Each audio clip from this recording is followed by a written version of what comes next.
আসসালামু আলাইকুম, কেমন আছেন সবাই? আশা করছি ভালো আছেন। আলহামদুলিল্লাহ আমি অনেক ভালো আছি। তো আমের সিজন, আমের যদি একটা রেসিপি না করা হয় বলেন তো কেমন হয়? তো যে কথা সেই কাজ। আমগুলো আসলে আমার একটা ছোট ভাই আমাকে দিয়ে গেছিলো, বলছে আপনি কি আম খাইছেন? আমি বলছি না, আমি তো এখনও আম খাই নাই। বলছি ঠিক আছে, এই যে আপনার জন্য আম নিয়ে আসছি, আমগুলো আপনি খায়েন। তো সেই আমগুলো নিয়ে বসে গেলাম ছিলতে। তো ছিলতে ছিলতে দেখছেন আমি ভালোভাবে পারছিলাম না, ছিটিয়ে আমটা চলে গেল অনেক দূরে। আবার নিয়ে এসে সুন্দর করে এটা ছিলে নিলাম। তো আস্তে আস্তে করে আমি পুরো আমগুলো সুন্দরভাবে ছিলে নেব। আসলে একদমই সহজ রান্নাটা। জানি না কোন জায়গায় কিভাবে এটা রান্না করে, নাম কি বলে। আমাদের এখানে এটাকে বলে হচ্ছে আমের টক। তো এটা আপনি যদি মনে করেন যে এমনিতে খাবেন সেটাও খাইতে পারেন, আবার যদি মনে করেন যে না ভাতের সাথে খাবো সেটাও খাইতে পারেন। আবার অনেকের পছন্দ যে না দুধের সাথে মিক্সড করে এটা খায়, মানে যে যেভাবে খাইতে পারে সেভাবে খায় এটা রান্না করে। আর একদম অল্প কিছু জিনিস দিয়ে রান্নাটা করা, আহামরি বেশি জিনিস না, রান্না করতে অনেক টাইম লাগে সেটাও না, মাত্র 5-10 মিনিটের মধ্যেই রান্নাটা কিন্তু কমপ্লিট হয়ে যায়। তো আমগুলো সব ছেলাই গেছে, এখন সুন্দর করে ধুয়ে নিচ্ছি। ধোয়ার পরে এখন কেটে নেব আমি। এটা হচ্ছে 4 পিস করে কেটে নেব, মানে চারটা পিস করব টোটাল। 4টা পিস করার পর মাঝখানের অংশ যেটা, ওটা তো খাওয়া যায় না, সবাই জানে, ওটাকে আমি ফেলে দেব। এভাবে সবগুলো আম আমি কেটে নিব। এবছর আসলে এখনও রান্না করা হয় না এভাবে, আজকেই ফার্স্ট রান্না করা হচ্ছে। তো সেই হিসেবে এটা করা হবে। তো আস্তে আস্তে সব আমগুলো এভাবে কেটে নিচ্ছি। কেটে নেওয়ার পর মাছের অংশগুলো ফেলে দিব।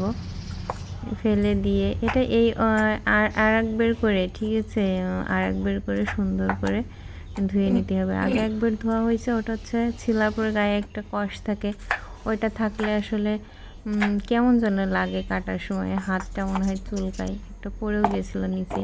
এটা আমি আরেকটা ইসের মধ্যে নিয়ে, প্লাস্টিকের বলের মধ্যে নিয়ে, ওইটা ভুল হয়ে গেছিলো ফেলতে, আবার ফেলে দিলাম আমি। সেইটা নিয়ে সুন্দর করে এবার ধুয়ে নিই। চুলায় বসিয়ে দিলাম একটি ফ্রাই প্যান, দিয়ে দিলাম সামান্য একটু পানি। চুলাটা অন করে দেওয়ার পর পানিটা যখন একটু হালকা গরম হবে ওর মধ্যে দিয়ে দেব সামান্য পরিমাণে একটু হলুদ, আর তার সাথে দিয়ে দেবো একটু লবণ। পানিটার মধ্যে হলুদ দেওয়ার কারণটা হচ্ছে এটাই, আমটা যেহেতু সাদা আর পানি এর মধ্যে আর কিছু যাবে না, তো একদম সাদা থাকলে কালারটা যেন কেমন আসে। তো হলুদটা দেওয়ার একটাই কারণ যে আমটা যদি একটু হলুদ হলুদ কালার হয়, দেখতে ভালো হয়, কালারফুল, জাস্ট এই কারণের জন্যই হচ্ছে হলুদটা দেওয়ার পরে এই যে একটু ঢেকে দেবো, 5 মিনিট মতো ঢেকে দেওয়ার পর উঠায় আর একটু নেড়ে দিব। নাড়াচাড়া দেওয়ার পর আর একটু ঢেকে দেবো, মানে ভালোভাবে সেদ্ধ হয়নি, এখন হয়তো বা ফুলফল মানে পুরোপুরি সিদ্ধ হয়ে গেছে। এই যে আমটা সেদ্ধ হয়ে গেছে। এখন এর মধ্যে অ্যাড করে দেবো চিনি। চিনি দেওয়ার পর একটু নেড়ে দেব। আর চিনিটা মূলত আপনাদের মানে যার একটু টক বেশি খাইতে ইচ্ছা করবে সে হচ্ছে চিনিটা একটু কম, আর টক কম খাইলে চিনিটা বেশি। তো এটা আমি ঢেলে নেব। ঢেলে নেওয়ার পর ফ্রাই প্যানটা সুন্দর করে ধুয়ে আবার বসিয়ে দেবো। দেওয়ার পর দিয়ে দেবো একটু তেল। তেল দেওয়ার পর এখানে লাগবে জাস্ট শুধু রসুন। রসুনটা আরেকটা জিনিস দেব, রসুনটা সুন্দর করে একটু লাল লাল করে ভাজা হয়ে গেলে এর মধ্যে দিয়ে দেব সামান্য পরিমাণ সরিষা।